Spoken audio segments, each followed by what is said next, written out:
Bon l'équipe, salut à tous, j'espère que vous allez bien. On se retrouve pour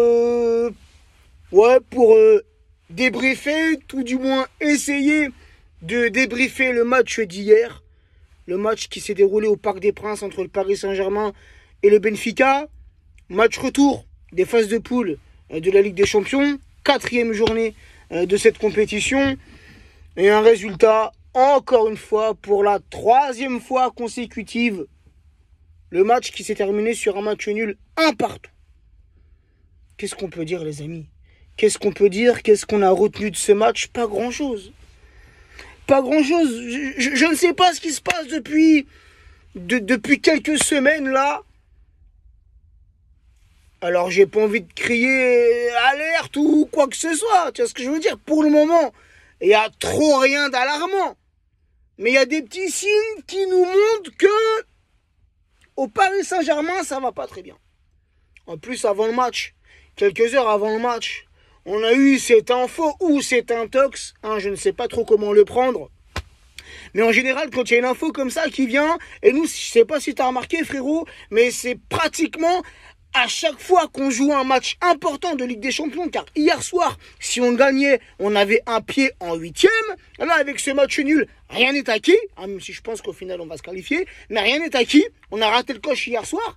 Mais je sais pas si tu as remarqué, frérot, et surtout, depuis l'arrivée du Qatar, ça se faisait moins avant, mais depuis l'arrivée du Qatar et avec l'amplification des réseaux sociaux, frérot, je sais pas si tu as remarqué, mais à chaque fois qu'on a un match important de Ligue des Champions, il y a toujours une couille qui arrive avant. Soit quelques jours avant, soit quelques semaines avant, soit quelques heures avant, comme ça l'a fait hier. C'est info, encore une fois, ou c'est un tox concernant Mbappé, qui ne serait pas joyeux au Paris Saint-Germain. J'ai envie de te dire, je pense qu'on l'a tous remarqué, ça se reflète sur son visage et sur ses performances depuis quelques semaines maintenant. Et comme quoi, Mbappé aurait une envie de quitter le club, une envie de partir dès le mois de janvier, et comme quoi il commencerait à regretter son choix d'avoir prolongé au Paris Saint-Germain.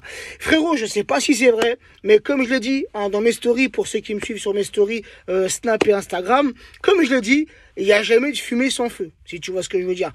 Et encore une fois, ce genre d'infos, pour moi, il y a du vrai et il y a du faux. Maintenant, est-ce qu'on peut faire la part des choses? J'en sais rien. Mais on le voit très bien. Comme je l'ai dit, depuis quelques matchs, Mbappé, il tire un peu la gueule. Mbappé, au niveau de ses performances, c'est pas la grande forme, c'est pas la grande joie. Tu vois ce que je veux dire? Donc, Kylian, c'est simple. Si jamais c'est vrai, tout ce qui se dit sur toi, si jamais c'est vrai, si tu n'es plus intéressé par le projet parisien, c'est simple, frérot. Nous, on retient personne. C'est le club avant tout, le club avant les joueurs, peu importe le nom du joueur, peu importe la renommée du joueur, peu importe le palmarès du joueur. Certes, Kylian, c'est un grand joueur, encore jeune, oui, avec encore une grosse marge de progression, oui. Kylian nous a fait un grand bien depuis qu'il est arrivé au Paris Saint-Germain, oui. Maintenant, s'il veut partir, faut pas le retenir. Faut pas le retenir. Tu veux partir, la porte, elle est grande, ouverte, ça sera un merci pour tout, Kylian, au revoir. Point barre. Les gars, ça y est, point barre. On a une saison là, qui est pourtant, pour le moment, une saison qui est pourtant bien entamée, avec toujours 0 défaite au compteur, avec une équipe qui fonctionne plus ou moins bien. Sauf, comme je l'ai dit depuis quelques semaines, où je sais pas si c'est une forme de relâchement, si... Je pense qu'il y a de la fatigue, frérot.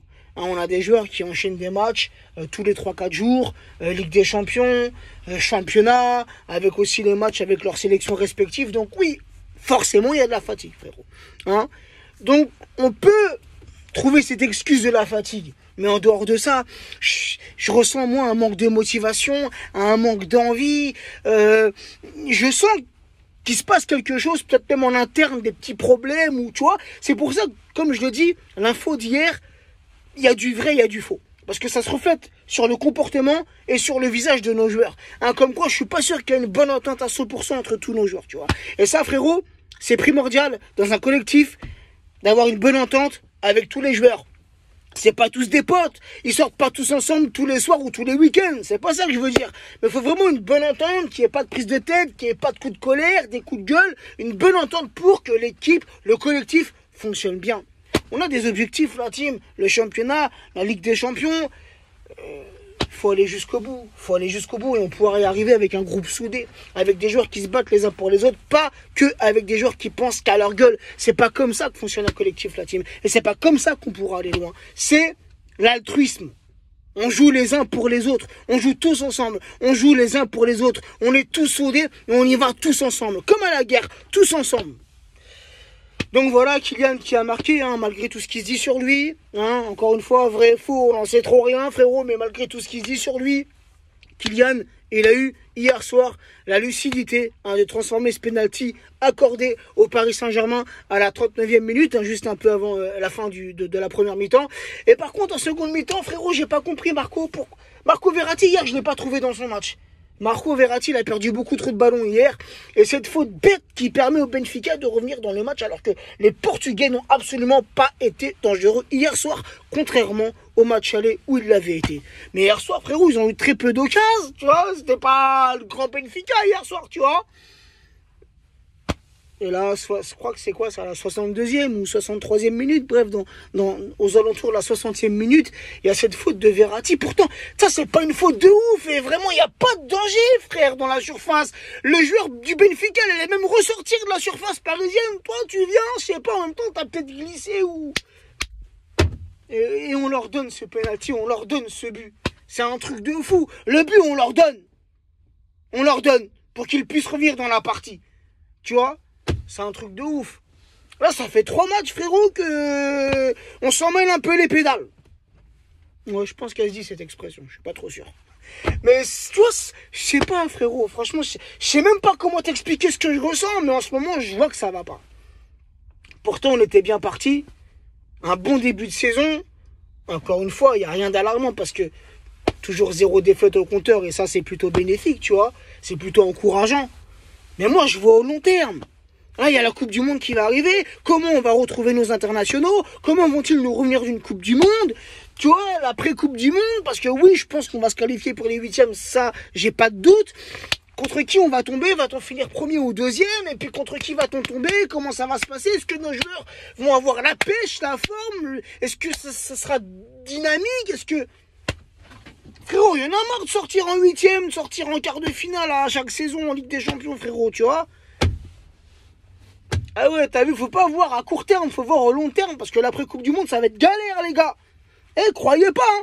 Là, t'as des joueurs qui sont affûtés, t'as des joueurs qui sont en forme.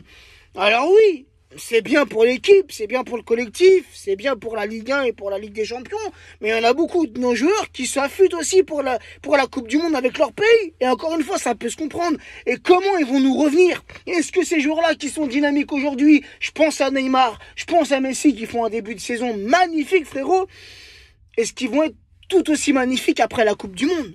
Tu vois, c'est ça aussi la question que je me pose, tu vois. En tout cas, je l'espère. Mais bref, hier soir, je me suis pas régalé, frérot. Et heureusement que j'avais un pote chez moi, sinon je pense que je me serais endormi devant le match comme le week-end dernier contre Reims, où encore une fois, j'ai pas eu le temps de faire le débrief, mais un match qui s'est soldé sur un 0-0. Tu vois, des matchs ennuyants, frérot. C'est ennuyant. On va pas se mentir, c'est ennuyant. T'as à 2 doigts d'éteindre la télé, mais tu peux pas. En tout cas, moi, je peux pas, frérot. Même si je suis là, je me fais chier à mort.